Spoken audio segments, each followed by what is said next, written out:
તારામ બધાને આ શેરમાં જો હાકડ હોય ને એક રૂમમાં બધું ભરવું પડે, સેટ્યુન સોફા ખાલી કરી કરી.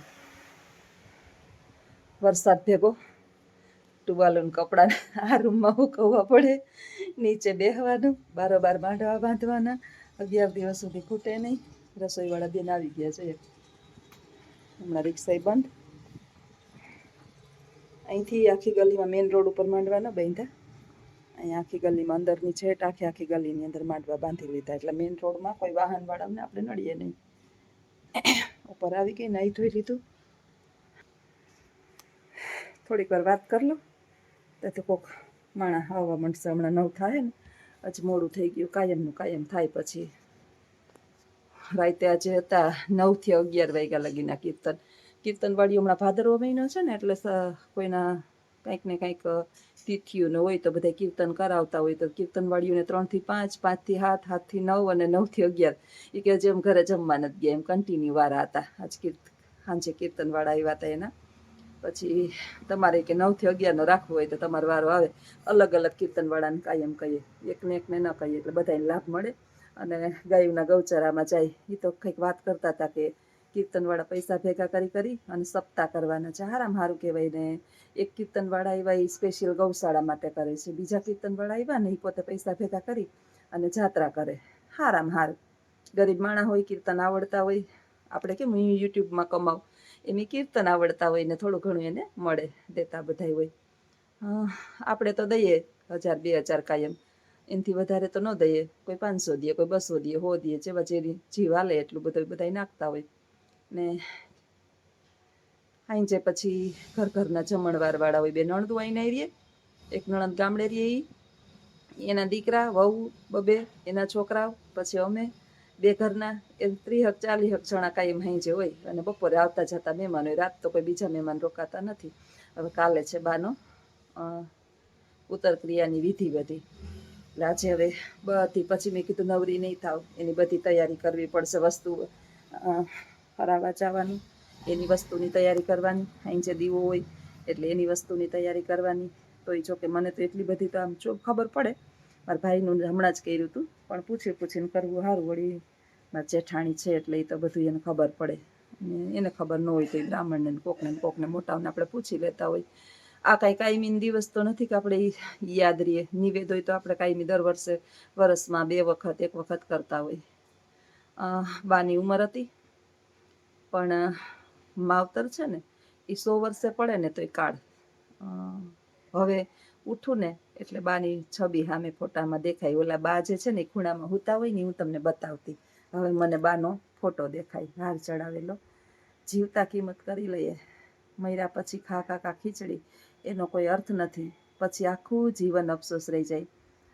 મારા જ એક છે, બહુ આપણે નામ કંઈ કોઈના ન દઈએ, પણ આપણે ખુદને છે ને, આપણે ગમે એટલા ક્રૂર કે દુષ્ટ હોય ને, આપણે ખુદની આપણે જે ભૂલ કરી હોય ને એનો અફસોસ થાય ખરી હોય એક દિવસ.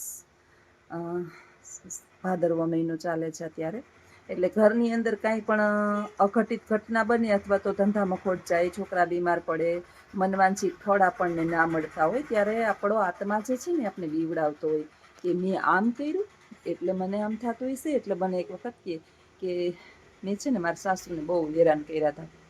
એનો સ્વભાવ એવો હતો ને, એટલે મેં પછી સામે બદલો લીધો. મને એનું ફળ તો નહીં મળ્યું. એને જો મેં કીધું કે આપણને આપણા કર્મ બીવડાવે ને, સ્વભાવ જે છે ને, મારો કોઈ દિવસ અને મારા હાહુનો બેનો હરખો ના હોય. કોઈ દિવસ આ પૃથ્વી પર 2 જણાના સ્વભાવ હરખા ના હોય. આપણી સમજદારી જે છે એનાથી આપણે કામ લઈએ તો સ્વભાવ હરખા થવા માંડે. હું પરણીને આવી હોય, હું મારા મા બાપની દીકરી હતી, અલગ હતી. મારા મા તો તમને ખબર છે કે હા વબોલ બેઠા હોય, અહીંયા બેઠા રહ્યા, હલે જ નહીં. એનું હું છોકરું, અને બાના હાથમાં કેળવાણી ને એને કીધું એમ કરે રાખી, એને કીધું એમ કરે રાખી. એનું માયને રાખ્યું. જો એનું ના માયની હોત તો અમારું ના હોત.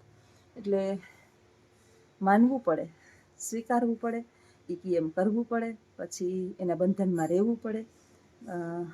33 વર્ષથી હું આવી, 33માં મને રનિંગ ચાલુ છે. હું પોરબંદરની અંદર આવી. અને તો બાનો સ્વભાવ એવો કે મારે ક્યાંય બહાર ગામ કે જવું હોય ને તો મને જવા ના દે. પહેલાં જ બીમાર પડી જાય. એનો અર્થ એવો કે એવું ન થાય ઈચ્છતા કે હું દુઃખી થાવ, પણ એને એવું કે મારાને ક્યાંય જવા નથી દેવી.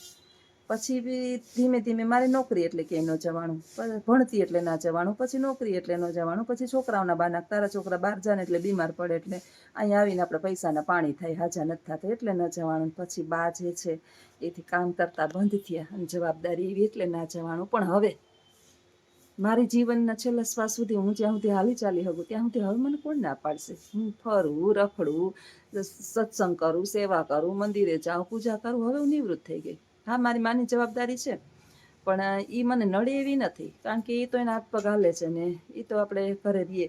અને કદાચ મારે ક્યાંય લઈ જાવી હોય તો એ મારી ભેગી હજી આવી શકે એમ છે. બાને હું લઈ જાતી, અમે તો દ્વારકા જઈએ એવા, સોમનાથ જઈએ એવા, નાગેશ્વર, આટલાની અંદર બગદાણા બધે અમે હું વિડીયો ન બનાવતી ને ત્યારે અમે બધે બાને લઈને ફર્યા છીએ. કે કેવી જગ્યા એવી બાકી નથી કે અમે બાનિયા નથી ગયા, કોઈ જગ્યા એવી નહીં. અમે તો હાહુ ને એવો હતો ને કે અમારી બાજુ કમલાબાગ છે, નજીક જ થતી. ત્યારે તો હું રિક્ષા ભાડાના ટિકિટના પૈસા નહોતા. હાલી અને કમલાબાગે બે છોકરાઓ ને અમે હાહુઓ. મારા ઘરવાળો જે છે ને 20 રૂપિયા આપે, 2 રૂપિયાની ભેળ આવતી ડીશ, 2 રૂપિયાની ડીશ ભેળ આવતી, પછી 5ની થઈ, પછી 10ની થઈ.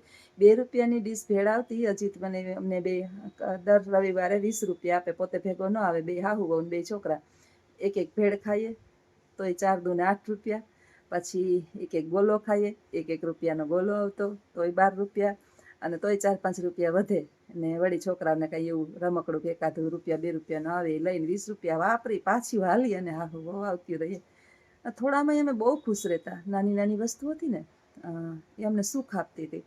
એ જોડી અમારી તૂટી ગઈ ને એટલે હવે છે ને આમ તો ખરેખર આપણે ગમે એટલું કરીએ, ગમે એટલા મનને મનાવીએ. અહીં જે સત્સંગને હાલતા હોય ને એટલે બધા સત્સંગના ધૂનની અંદર હોય ને મને બાનો ફોટો જોઈ અને એમ થાય કે હવે તો મારે આને આમ જ જોવાના ને. એટલે આપણે છે ને દિલની લાગણી કોઈને દેખાડી ના શકીએ, પરંતુ અંદરથી લગાવ હોય. અને મને નથી સાંભળતું કે લગભગ આવો લગાવ જે છે ને મને કોઈ યાર હવે ભવિષ્યની અંદર થાય. તમે બધાય મને કહો છો એ સાચી વાત છે કે તારી જનેતા છે, તારી માનું ધ્યાન રાખજે, તારી માનું આમ કરજે. બહુ જ મને એના ઉપર ઓલું છે, ભાવ છે. હું જીવું ત્યાં સુધી તો મારી માં જિંદગીમાં દુઃખી નહીં થાય. કદાચ માર ભેગી રહે તોય ભલે, નહીં રહે તો હું જ્યાં રહે ને ત્યાંની બધી સુવિધા કરીને એને રાખીશ. કદાચ અહીં નહીં રહે તોની વાત છે, પણ એક ભાવની વાત છે, એક લાગણીની વાત છે.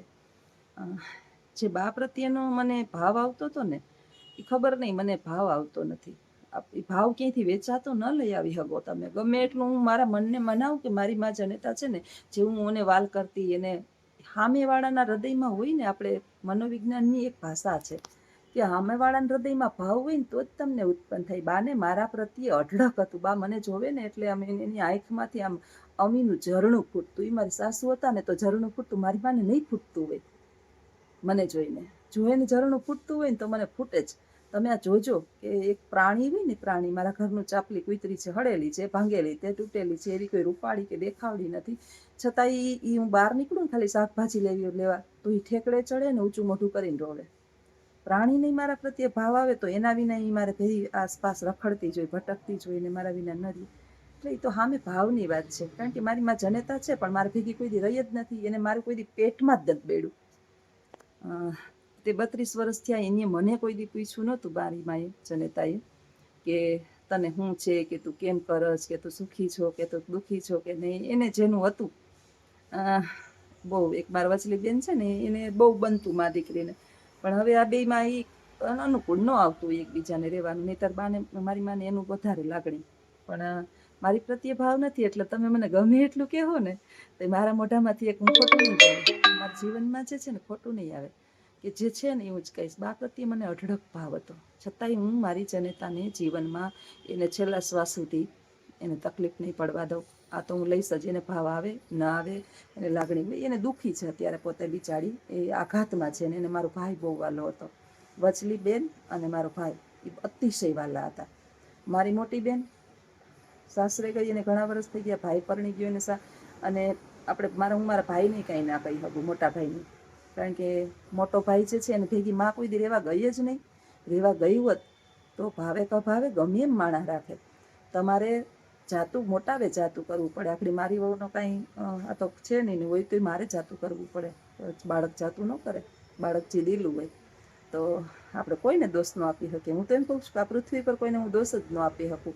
લેણ દેણની વાત છે, લાગણીની વાત છે, ભાવની વાત છે.